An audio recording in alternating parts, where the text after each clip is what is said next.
And hello, welcome to the Social Justice Forums. I am your host, Daren, Jaime, and we thank you for joining us. Now, if you're asking the question, what is the show all about? We bring you a forum that's discussing and providing some deeper understanding to the issues and inequities that so many people face, things such as systemic inequality to pressing social problems. Our guests provide multiple perspectives and insights, helping us better understand and address the challenges. So we invite you to stay connected to us as the Social Justice Forum starts now.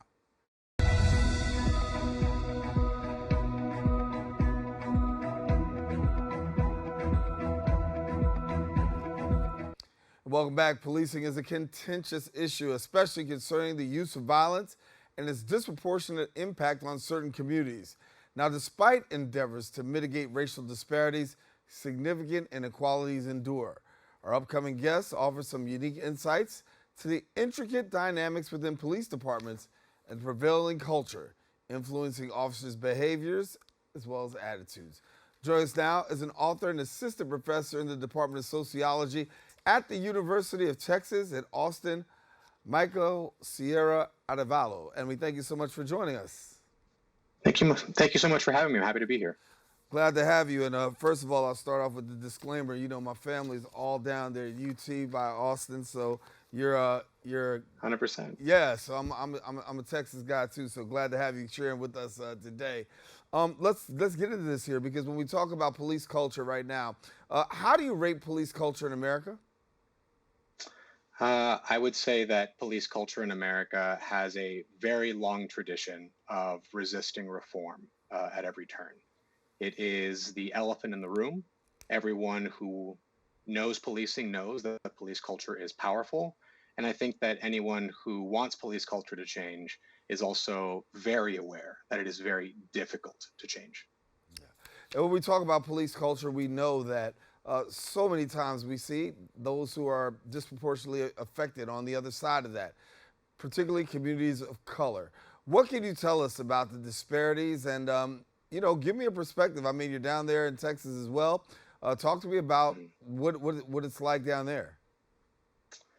So the disparities in policing, whether we're talking about stops or arrests or uses of force or even shootings, are very clear. They disproportionately affect people of color, particularly men of color who are Black or Latino. But what my book, The Danger Imperative, Violence, Death, and the Soul of Policing argues is that if you want to understand how and why these inequalities are perpetuated, it's not a story that's just about these dyed-in-the-wool bigots. It's not a story of monsters. It's a story of men in systems involved in particular kinds of training and processes, all of which makes up a particular culture. And my focus in the book is on a culture that privileges officer safety above all else. Right. And we believe in officer safety, but I guess the question that's going to be asked of some is like, you got officer safety as a priority, but it seems as though it's over prioritized. And I can't say that in the wake of what's going on right now. But it seems as though when you talk about officer safety, it's officer safety and everything else goes out the window. How do you make that how do we make the analogy here? So I think an important point to emphasize is, at least not in what I observed in policing or in academy training materials, there is no explicit instruction to officers that their safety trumps that of citizens. If anything, it says the opposite. There's sort of a hierarchy where it's the life of an innocent person or a victim, then it's the life of an officer, and then it's the life of a suspect. But I do think that in practice, what officers learn in a variety of ways through academy training that emphasizes just how unpredictable and dangerous their work is, all the way through daily rituals and routines in the police department that further emphasize the danger, the profound violence of their work, is that when rubber meets road, nothing else gets done in policing if an officer's hurt or dead. And that structures everything that they do. Yeah. And when we talk about that, that's what's a lot's going on right here in New York. And we know that we're dealing with this here in New York. I know that in the book you talk a little bit about police socialization and behavior. So what can you tell us about socialization and behavior? So for folks less familiar with policing, the police academy is recruits or cadets' introduction to the formal rules and tools of policing. And the police academy, in addition to learning the tangible practices, how to shoot, how to do a takedown, how to conduct an arrest, what the rules and laws that prescribe their behavior are, they also learn how to see the world as police officers. And the central core component of what it means to see the world or understand the world as a police officer is to view it through what I call the danger imperative, this cultural frame or a set of cognitive lenses that emphasize violence, the preoccupation with violence, and the importance of ensuring officer safety at all times. And the academy, it teaches officers this in a variety of ways. They watch countless videos of officers being shot, officers being stabbed, officers being assaulted in the line of duty. They practice how to respond to violence. They practice how to justify violence legally and in terms of their policy. And everything in the academy can in some way be tied back to this fundamentally important concept of officer safety. Yeah, and that's paramount. So as you wrote your book, when you thought about some of the things that you wanted to touch on, and you got your research done, what stood out for you in this research that maybe caught you by surprise? That's a great question. I think that two things kind of stuck out to me. One was that how officers talked about their job frequently focused on violence. It focused on their need to be constantly ready to address violence if they were to confront it, their need to be constantly training, their need to maintain hypervigilance at all times, the idea that no interaction can really be assumed to be a safe one. There's no such thing as a routine call. And that stood out against the reality that most calls actually are routine. Police work is oftentimes very boring. And when it's not boring, it's crushing. It is work that few people can understand if they don't know what it's like to spend all day going from call to call to call, sweeping up the broken pieces of a social system that continually disinvests from things like social services and mental health care in favor of paying for more police and more prisons. And so it was the disjuncture, it was this gap between how police talked about what mattered most in their work and what the reality of the work seemed to be that stood out most starkly for me. Well, I'm pretty sure from a police officer's perspective, it's that one routine call that can just go awry and change everything. So looking at that and saying, hey, there's no such a thing as a routine call. I guess that was a pretty big emphasis on the part of officers. It's certainly a big emphasis. And to be clear, there is a real fundamental, almost mathematical truth to it. The probability of a random person on a given call pulling a gun on you is not zero. It's close to zero in the vast majority of cases, but it's actually not zero. And in a country that has more than 400 million firearms, which is more firearms than people, that concern is not wholly irrational. But what I point out in the book is that there are costs to treating the public and treating all interactions as if they might suddenly devolve into violence. It leads officers to do subtle things, sometimes like touching a trunk of a car because they think it will ensure that the trunk is closed and they can't be ambushed by some hidden gunman. But it also leads them to do things like treat people disrespectfully or aggressively in the name of maintaining control and reducing the likelihood of violence. Right. The danger of policing is something that you also unpack as well. We've been talking a little bit about that. Expound a little bit about your thoughts on the danger of it.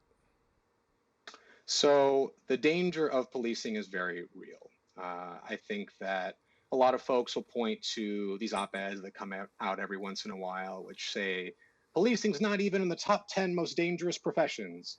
And that's only true if you look at the rarest outcomes of violence, which would be deaths. And in that is technically a true statement, if that's how you're defining danger, because truck drivers and lumberjacks and deep sea fishermen all have higher rates of death in the line of their work than, say, police officers do. The obvious difference, of course, is that lumberjacks and deep sea fishermen aren't killed by another person. So when you look specifically at what we call felonious death, And even more so if you include measures like assaults that don't lead to death. Policing is far more dangerous than, say, what I do as a professor or what you do in your line of work. And so, by that measure, it is more dangerous. And yet, it is also true that firearm assault in the line of duty, or being killed in the line of duty, or stabbed in the line of duty are exceedingly rare phenomena in the scope of what policing is. Most officers will never shoot their gun in the course of their work, much less be shot or die as a result of a gunshot. Yeah, let me talk a little bit about accountability here, because the question on the hearts and minds of so many people, as we see, is police accountability. We saw in the death of George Floyd, the murder of George Floyd, finally police accountability. But then after that, subsequently, we saw laws begin to change. We saw attention being given to really bringing police officers who are rogue and not good to a level of accountability. Talk to me about the accountability perspective, and then we'll get into reform in a second. So I think that what happened in the wake of the murder of George Floyd was a necessary step towards something that might look like justice. But I don't view Chauvin's incarceration as justice. It is a small step towards accountability. And I think with a historical perspective, it becomes very clear that George Floyd and the subsequent push for policy change and reform and accountability measures, it's just the latest chapter in a long cycle of these sorts of events that have been happening, frankly, for as long as policing has existed in the United States. Progress is slow. It is halting. It's often two steps forwards, sometimes three steps back, and then two steps forward again. And I think that what I have come to the conclusion about after writing The Danger Imperative is that there are a lot of things stacked against wholesale change in policing, whether that be legal reform or training reform, much less cultural change within policing. Policing is functioning exactly as it was intended to function. And I think that that calls for us to re-examine what it is that we expect from the policing institution and what other options there might be to provide for public safety. Interesting. Let me take a go back for a second to just talk to you about, your work. I know that you worked on the City of Austin's Public Safety Commission. Given the fact that you've had this time to do this research and really be able to find out about policing and talk to me about the level of engagement that you're having with community after having these kind of discoveries. So I had the privilege of serving on the City of Austin's Public Safety Commission from 2020 to 2023. I actually have a training this afternoon so that I can resume my role in the Public Safety Commission for 2024 and a few more years after that. And my role there is largely to use the tools of social science to provide context. I take for granted that I read a lot of academic papers, and though I might not be the most sophisticated statistician in the world, I can read some papers about those things. And my role there is to listen to community members who come to our meetings to discuss their concerns about policing, as well as emergency services like EMS and fire, and to provide suggestions to council based on my expert opinion rooted in social science research. And that touches everything from training to police accountability to use of force. Generally, anything that touches emergency services is within the purview of the Public Safety Commission that I serve on. Yeah, well, talk to me, because as we're here and we're discussing public safety, a huge issue is really centered on community policing. We know that that's the way we grew up. I mean, I grew up on community policing. 100%. I think that to many ways that's gone away, and when we talk about that, how do we get past that? So the funny thing about community policing is that it is everything and it is nothing. It has origins back in the 1950s. There were calls for essentially cultural competency in police departments and building these substations, usually in poor, high crime neighborhoods, to provide a means for community members to interact directly with police. This begins to sound like the idea of community policing, right? This idea of non-enforcement contact to define problems and then solve problems together. And I think in theory, it sounds really nice. And I've even taken part in studies that show that these non-enforcement contacts, like a simple door knock, introducing oneself, saying, "Hey, I'm Officer Sierra-Arévalo. I'm a community policing officer in your neighborhood. Here's my card with my phone number. Please let me know if you have any problems that you want me to take a look at." That can actually improve perceptions of police. But improving perceptions of police is very different from doing really important stuff like enhancing police accountability or reducing use of force or reducing police misconduct. And I think over time, despite the billions of dollars that we've invested in this thing that we call community policing, in practice, what it turns into is that you can call whatever you want to call community policing, which turns into coffee with a cop, police athletic league, bicycle patrols, community meetings, news flyers. All of that has been defined as community policing. And more often than not, I think the community policing dollars end up going to police departments to continue doing business as usual. All you got to do is slap a new decal on the side of the car or change the headline of your website, and you can say that you're doing community policing. So you had some policy recommendations. I know that with all your research, you got to have some recommendations out there. Let's talk a little bit about the recommendations. I mean, you don't just look at the stuff. Now you say, listen, this is what we really can be looking at and looking at doing. So, tell me, what do you think by way of policy recommendations? For sure. Yeah, I try not to do just the sociology of SAD. I do have some suggestions for how we can make things better. And so I've got two buckets of things. One is for people that are really interested in reform within policing. And for me, that mostly focuses on training. And so one of my low-hanging policy levers that I want to pull is to stop warrior-style, killology-centric training. So there are some famous third-party trainers, people like Lieutenant Colonel Dave Grossman, the self-professed founder of Killology, whose books and writing are cited in training documents, as I describe in my book, The Danger Imperative, that talk about things like becoming the predator to catch the predator.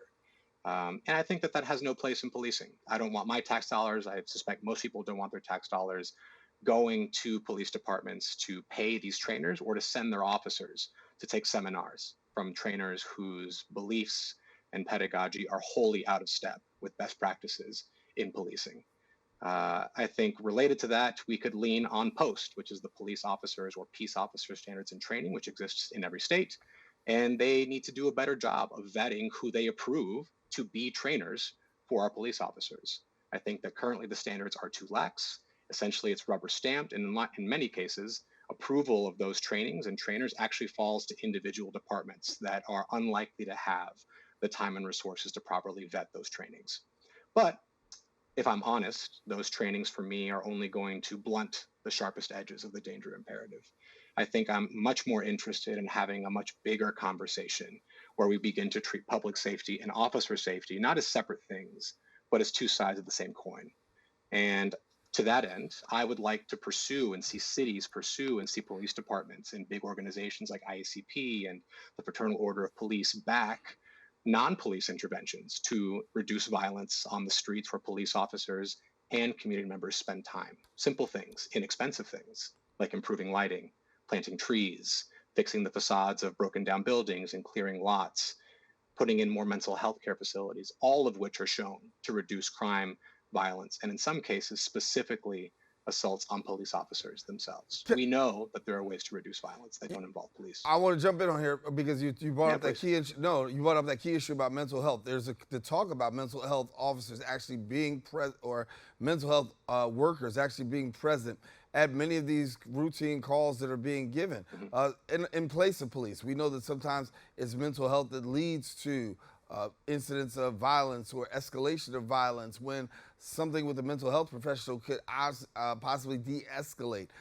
So take me back a little bit to that, your recommendation in that particular area. Do we need to see officers out on every emotional, social call like that? In short, no. I think that police do far too much. We actually expect far too much of them. And police officers will be the first ones to tell you that they go to a lot of things which they are generally poorly equipped to do anything about. Police have very limited tools. They have handcuffs and guns and radios to call for backup and body armor to keep them safe from being shot, and OC spray and batons and all kinds of stuff. But that doesn't make them trained mental health care professionals. That doesn't make them counselors, even if they are forced to act as counselors many times.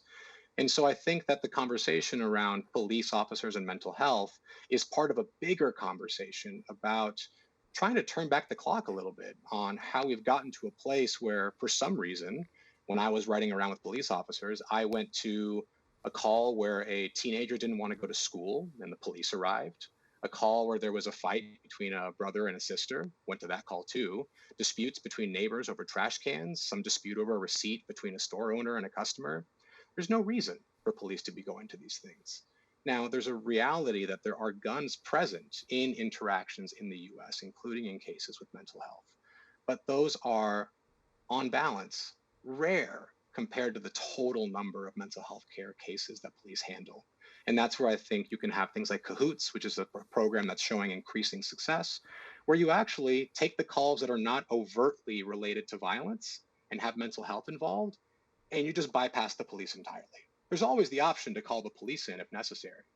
But I think that we can use that as a means to begin working towards a system that increasingly allows communities and city governments to provide for the needs of community without involving armed agents of the state. Somebody walks up to you and says, listen, I'm a defund the police supporter. How do you respond to them? Are you a defund the police supporter or refund the police supporter in terms of reallocating some of that money that's out there? That's interesting. I haven't heard that distinction before. I would generally ask them what it is that they mean by defund. I think some people say defund because it is a catchy word, which I think captures a general dissatisfaction with policing. They see the, mind-boggling price tag for the NYPD or the Chicago PD or the LAPD, and they think certainly we can do something else with that. But I think that it raises very tricky questions about, okay, let's say that you do cut $1 billion out of the NYPD budget. Where does that go? Are the communities that you're going to potentially invest that money in equipped to use that money? Do we have infrastructure to use those things? And so generally speaking, I'm not inherently opposed to the idea of defund/refund, but I think that just using a slogan doesn't actually answer really hard questions about where we're going to use those dollars and how. I do think, however, that if being for defund means that I'm really interested in making policing more efficient and taking things off its plate so that we can simultaneously reduce the budget while reducing the workload in a time of a hiring crisis in many departments, I think it's a great place to start. Yeah. What's been the response from law enforcement as your book is out and people are getting the opportunity to check it out? Yeah, I think it's been generally very positive. One thing that I set out to do when I wrote The Danger Imperative was I wanted to write a book that officers might disagree with, but they couldn't deny that what I was talking about was a real thing that exists in the world, that they could see themselves and see their fellow officers in the pages of the book. And no one, officer of 30 years, officer of 5 years, has said that they didn't believe that I saw what I saw and heard what I heard. They know officers. They understand that this is a real thing. And so that's been really gratifying. And other officers, particularly veterans, 20, 30 years on, they have said that I have named something, the danger imperative, that they were scared of, that they were worried about decades ago, that they saw something changing in policing. And as one officer that wrote me put it, he believed that we have taught officers to be scared.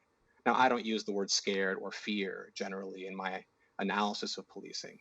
But I think that if officers who have been around, who have done the work, who know how hard it is, who know that there is a time and a place for violence, for coercion, if they say that I think that we have gone astray, and I think that you've pointed something out that's real and that needs to change, then I think I've done my job as a social scientist.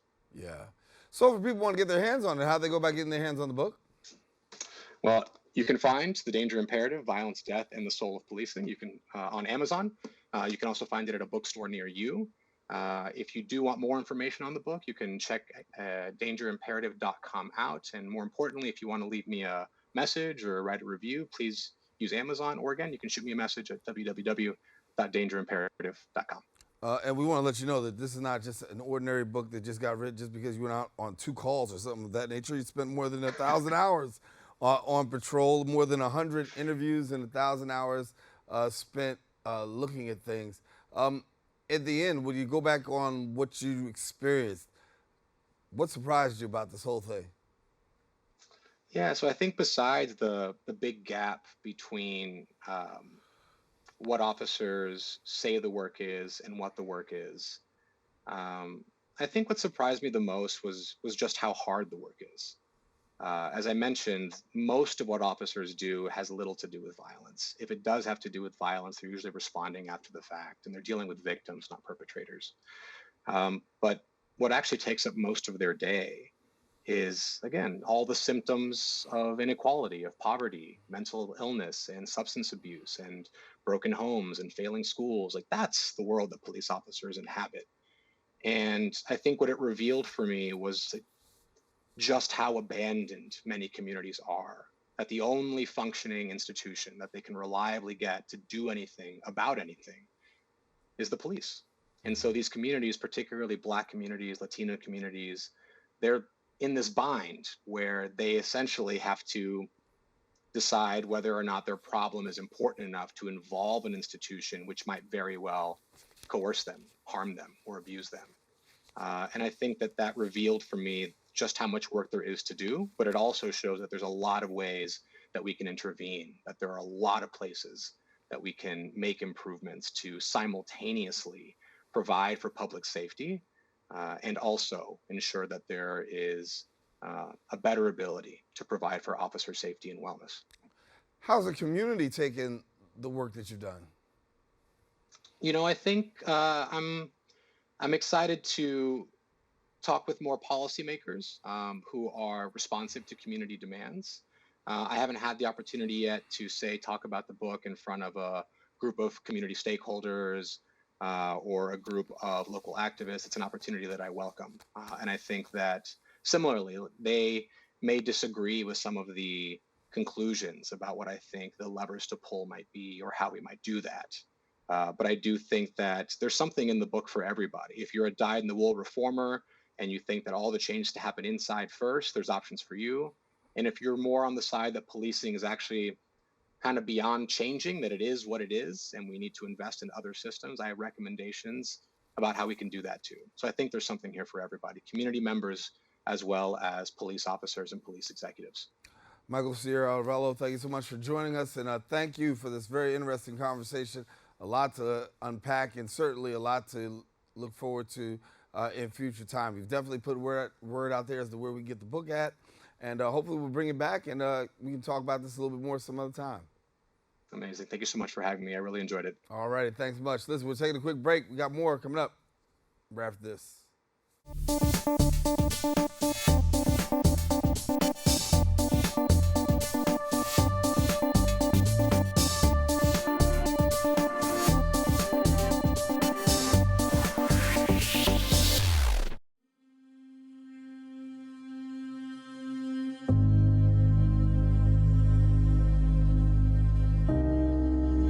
Only 57% of New York City high school students are college ready by their senior year.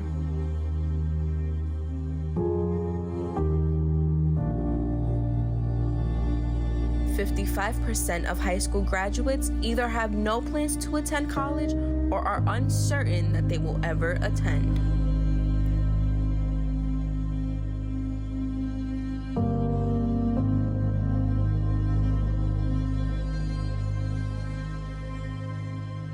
"34% of young adults don't go to college because they can't afford it.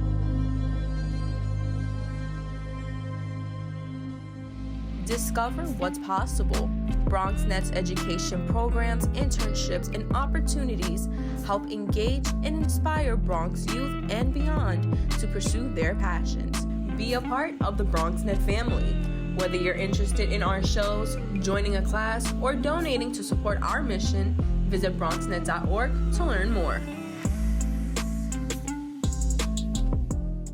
And we are back. The Children's Village stands as a beacon of hope for young adults who face the hurdles of foster care triumphed over substance abuse, and emerged from incarceration.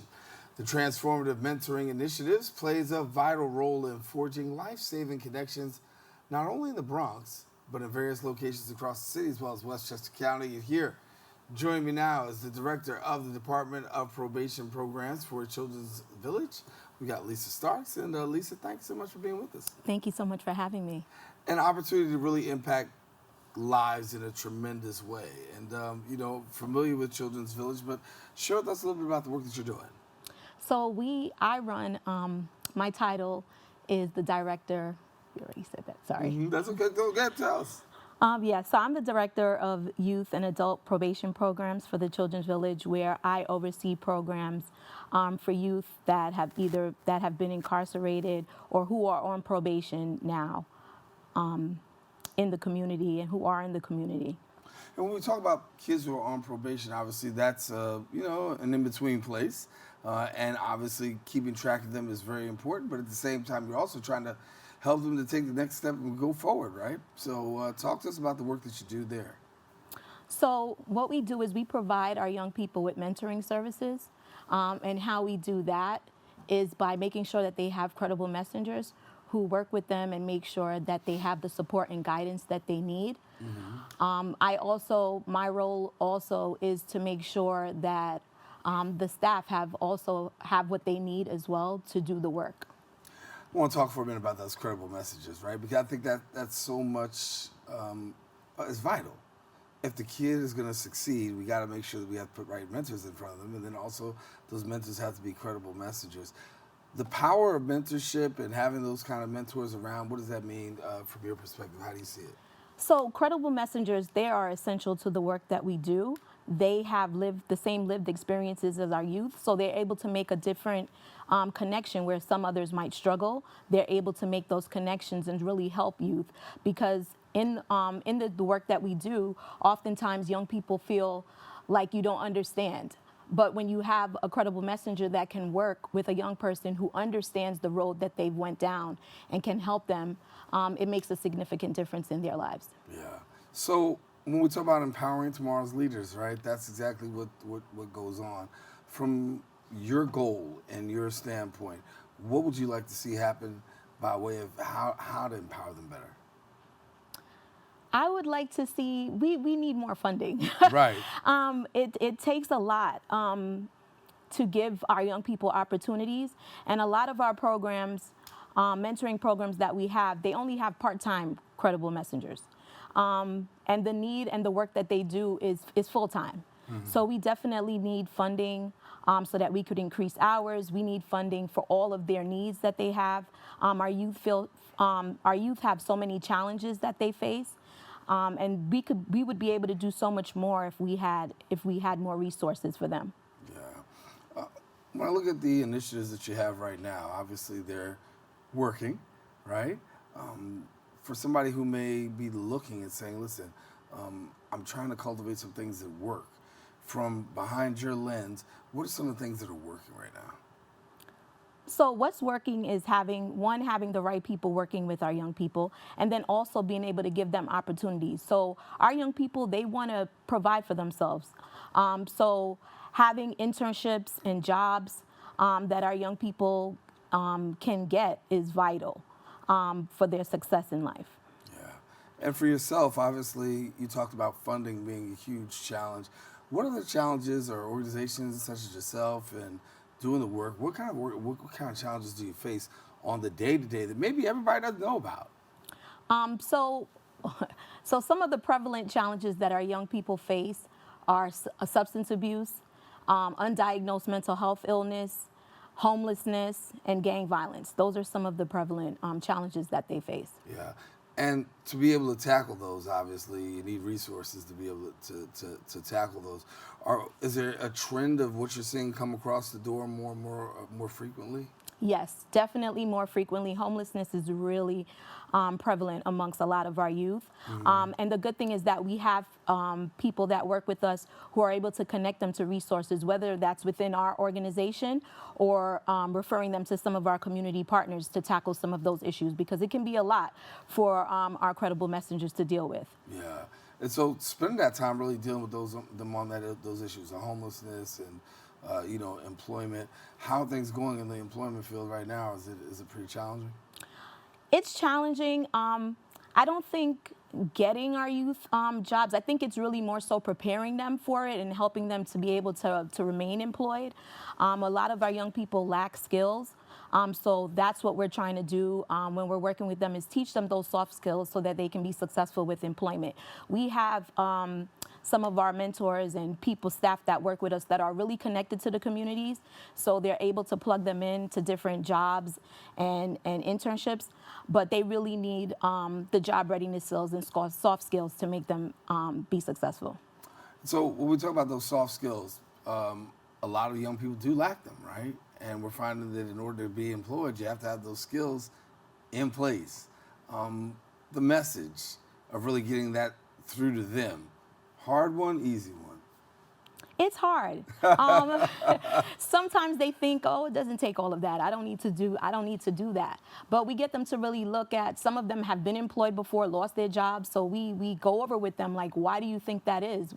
And we point out, like, what were some areas that you had? Oh, I was late. I didn't get up. I wasn't there on time. And we're like, well, those are important things that you have to do to be successful and keep your job. Yeah, very, very important to do, to be able to do that. But when you talk about relationships, obviously you're doing a great job of relationship building too. Having people be able to understand the importance of relationships. The work that you do, what kind of impact are you seeing in the lives of some of these young people? We're seeing young people come in. Sometimes they're just very mistrustful and angry, and we see them leave with a total different attitude. Our young people are graduating from high school or equivalent to that. We have young people that are getting accepted into colleges, that are getting employment, getting jobs in sectors that they're interested in. So it's great to see that. So the Transforming Mentoring Initiatives, it's instrumental in fostering life-saving connections. Also, we talked about the Bronx, New York City, and again, let's talk about that reach. Sorry. No problem. So I was saying, just talk about the reach that you're having in terms of, you're able to touch so many people all across the city, and then, where you are right now. Yes, so we are working with kids in the Bronx community, and we also reach young people that are also in the Harlem community as well. Yeah, and that's important because obviously when you think about having a reach, you're not just one place. You got a few locations, and also, you're making a huge difference. For somebody who's thinking about really being a part of this, to speak into the lives of young people, and being that credible messenger, if you will, what does it take? It really takes a lot of passion. It takes patience. Because our young people don't open up, that quickly. It takes consistency. So if you tell a young person that you're going to do something, you need to do that, because they will hold you accountable for that. Mm-hmm. Yeah, they are. that they definitely will. When we talk about young people today, and you look at your sphere of work and your sphere of influence, obviously since COVID, things have changed for a lot of people. For yourself, what has it been like since COVID in the work that you're doing? Have you seen how you've had to adapt, make changes? What are you seeing around since COVID? So after COVID happened, we definitely had to change. We had to make some of our work that we do with young people remote.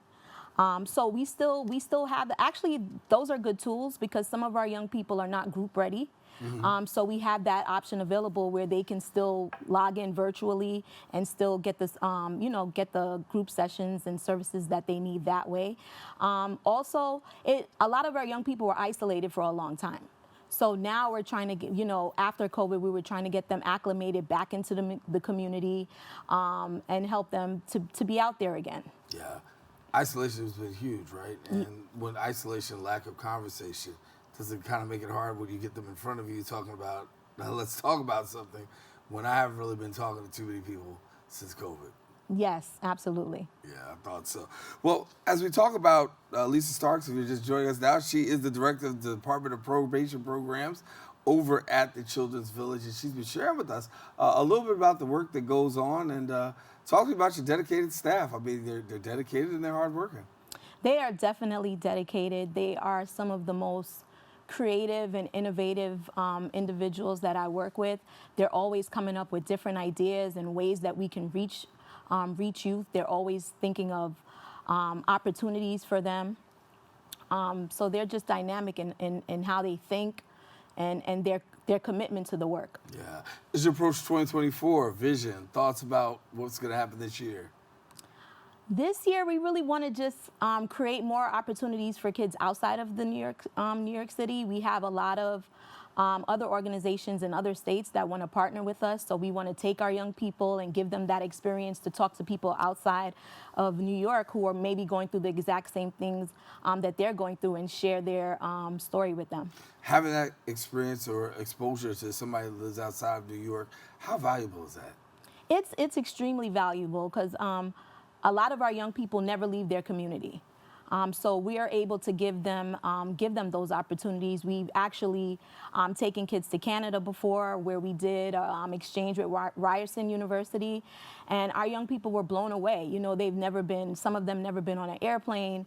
We were able to give them passports, and the experience was, you know, they were like, wow, I can't believe that I'm actually outside of the country. And it opened their mind to what's out there beyond just what they see every day. Yeah, that exposure is critical, right? I think that once you give somebody exposure, it creates a whole lot of opportunities and some pathways for young people to go. Any success stories come to mind of some of the young people that you've worked with that maybe you want to share with us? Yes, so we have, I'm thinking of a young person right now who actually is graduating from Albany State University with their degree in sociology. And it wasn't always easy. It wasn't always easy for her, but with dedication and with the services that she received from our program and the support, letting her know that she can do it and she could be successful, now she's going to be graduating. Yeah. And when you look at that and you see a person that's had these challenges, right, and was borderline for a minute, but then see them able to get across the graduation line. For you, how does that make you feel? It's extremely rewarding. It keeps me motivated to do the work, and it lets me know that what we do is needed, and that young people just need a push. They just need people that believe in them so that they can be successful in the things that they want to do. And also, it's not just, we don't only see success with our mentees, but we also see success with our mentors. We actually have a mentor who obtained his bachelor's degree in criminal justice from John Jay, and now he's in his first year of law school. He's a mentor in one of our programs. Wow, okay, that's awesome. And so you talked before about challenges with funding. I think all organizations, a lot of organizations really are struggling in that area. For you, talk to us about how much of the lifeblood of what you do is tied to funding. All of what all of what we do are tied to funding. It takes resources to create impact for our young people. And when you look at sometimes how much we spend to incarcerate a young person versus how much we give to keep them in the community and to rehabilitate them, there is such a wide margin in that. Yeah. What's that conversation like? I mean, when you have those conversations with people, listen, you know what, it does cost more to incarcerate than actually to pour into this person. What's those conversations like? Sometimes it's you know, they're like, oh, but we give you enough, it's enough, and then you do such great work with what we give you, so obviously it's enough, but it really isn't. Man, so much more that you want to do, but of course, as we say, funding is the key, and after COVID, of course, things become a little bit more critical, and of course, we're talking about government and budgets. You know exactly how that impacts organizations. But we've been talking with Lisa Stark. She's director of the Department of Probation Programs for Children's Village, and she's been our guest sharing with us. And before we leave, anything you want to share with us about what to look forward to and how to possibly get in touch? Yes, if you wanna, if there's anybody that wants to be a mentor or give back or has a company or organization that wants to employ or give our young people internships, you can reach out to our website. You can go to childrensvillage.org and click on the link to contact us, and we'll be glad to hear from you. Yeah, and before we go, as you said, your staff makes a whole lot of difference for what the work that goes on right there. What are some of the staff positions that are there that maybe people don't know about that, you know, that they're getting the work done? What kind of positions do you have? So we have mentor positions, lead mentor positions. We have program coordinator positions, program managers. Yeah, just to name a few. Yeah. We'll give a shout out to the whole staff over there. So I want you guys to keep up the great work. Thank you so much for being with us, Lisa. Thank you so much for having me. All righty. Listen, I want to let you know we are taking a quick break, but guess what? The Social Justice Forum will continue coming up right after this.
Welcome back. The NYC Youth Agenda Steering Committee is set to unveil the much anticipated 2024 New York City Youth Agenda at a policy party, igniting the passion of key civic players and community members in New York City.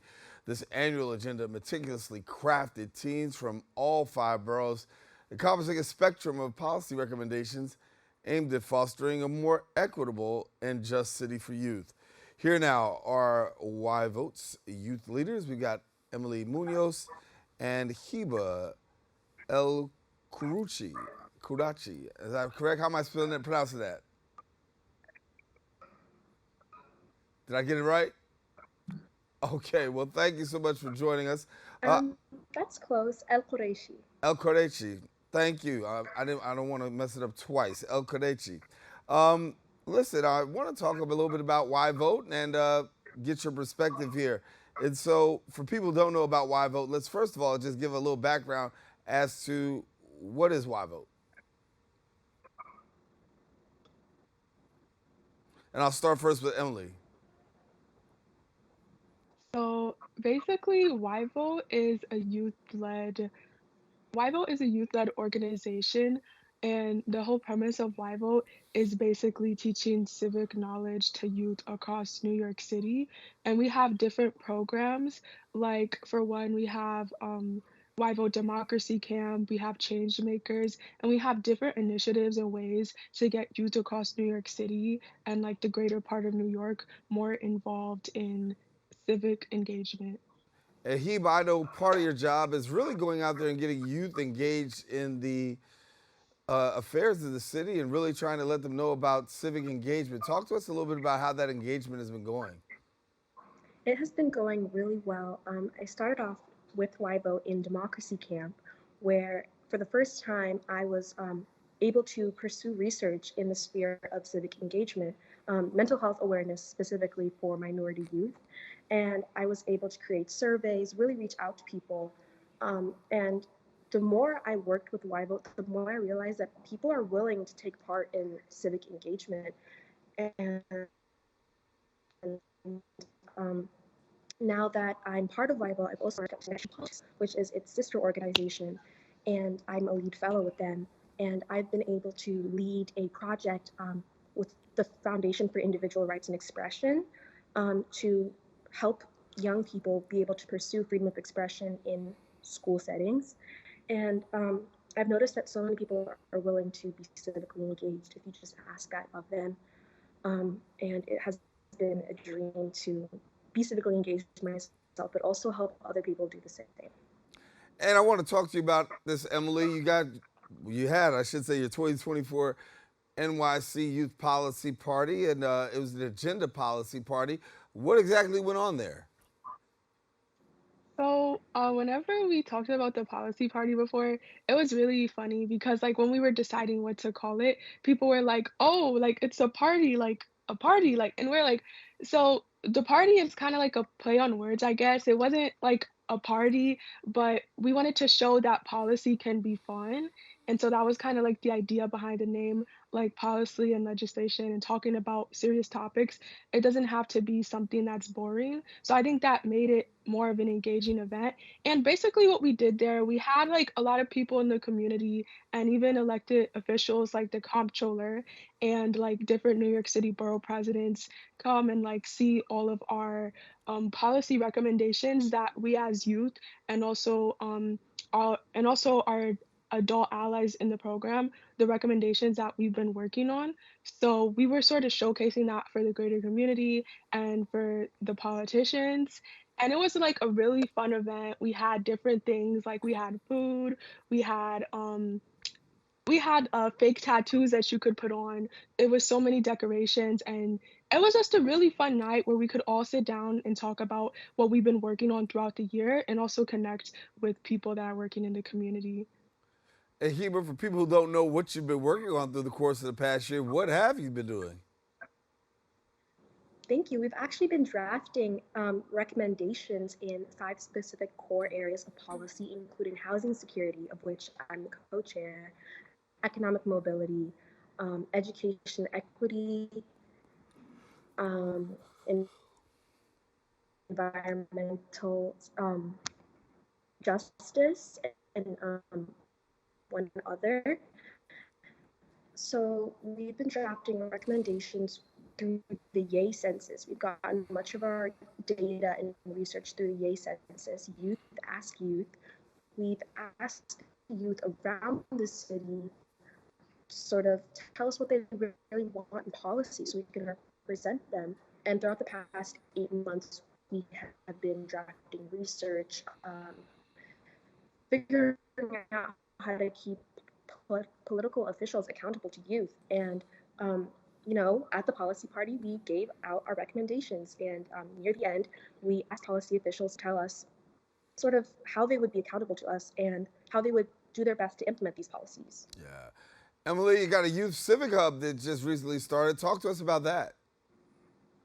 So basically, the Youth Civic Hub is this thing where youth across New York City have access to a bunch of opportunities and different events that are happening related to civic engagement. And this has always been like a big thing because being in Yvote, like we have this thing called the Yvote newsletter where us Yvote members, we get access and links to different opportunities. And we wanted to expand this and make sure that youth all across the city have access to this. And you can just go to the website and it's there and you can see so many different kinds of opportunities and events, and it's really something to help connect youth to civics, like regardless if you're in Yvote or not. So we're really expanding it. And so as we look around, how do you find out information about the City Hub, and how can people really get connected? So to get connected, if I'm not mistaken, I think the website is youthcivichub.org. It could be .com, but I think it's .org. And it's a really easy website. You can even just search up in your search bar Youth Civic Hub. And once you do go there, everything is there. You know, it's really organized. There's different opportunities that you can look at, and you can also filter it based on which borough you live in or if you want something that's online. So that's also a fun aspect of it, and it's really easy to navigate. Heba, for yourself, obviously being involved politically at a young age, that's not always the case for a lot of people. For you, why is it important to be involved politically?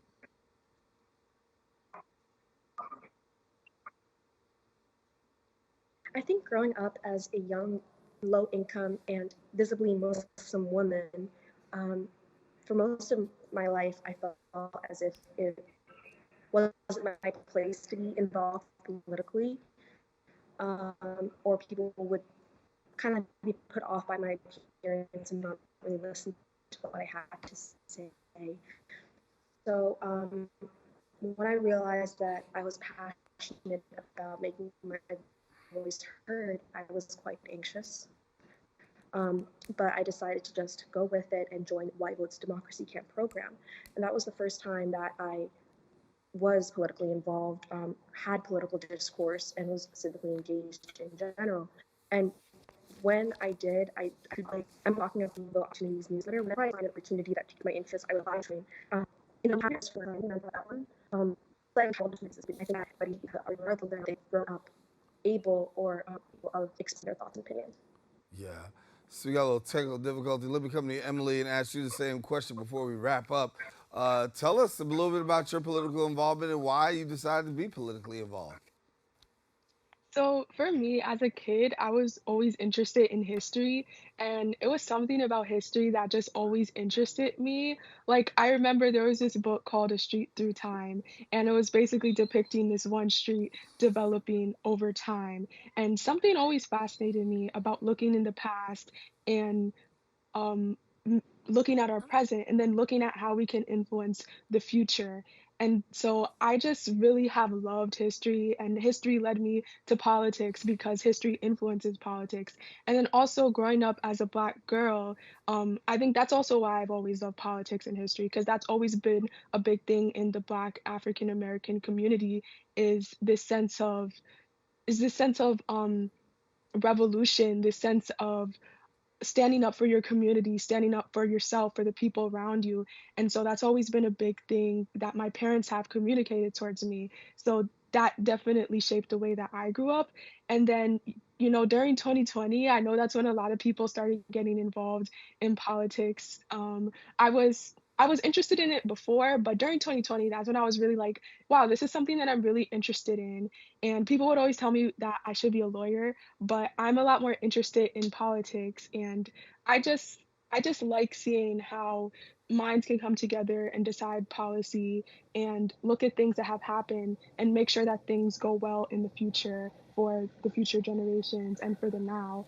So also being in Yvote has really connected me to this passion and has helped me put my passions, like, make it real. It has helped me to expand upon my civic knowledge, to really, like, it carves the person that I want to be and the person working in politics that I hope to become. Yeah. Well, I want to thank you both for joining us. I think you guys have been great in terms of being a voice and an advocate for young people today and for policy that needs to be out there. Certainly, I know that, us mature adults, we've got our agenda, but it's important also to recognize the youth agenda as well. And thank you for the work that you're doing with Yvote to really get the word out and really encourage people. So, Heba, Emily, thank you so much for being with us. Thank you. Thank you. All righty. Well, we've come to the end of our show today. Hope you enjoyed this week's discussion on the Bronx Social Justice Forum. If you want to join the conversation, if you want to present your point of view, or, well, you just go to social media. How about that? BronxNet TV. Or you can always watch us every week as we join and elevate the conversation, discussion, bringing further awareness to the issues that matter locally and across the globe. I'm your host, Daren Jaime, saying take care. God bless.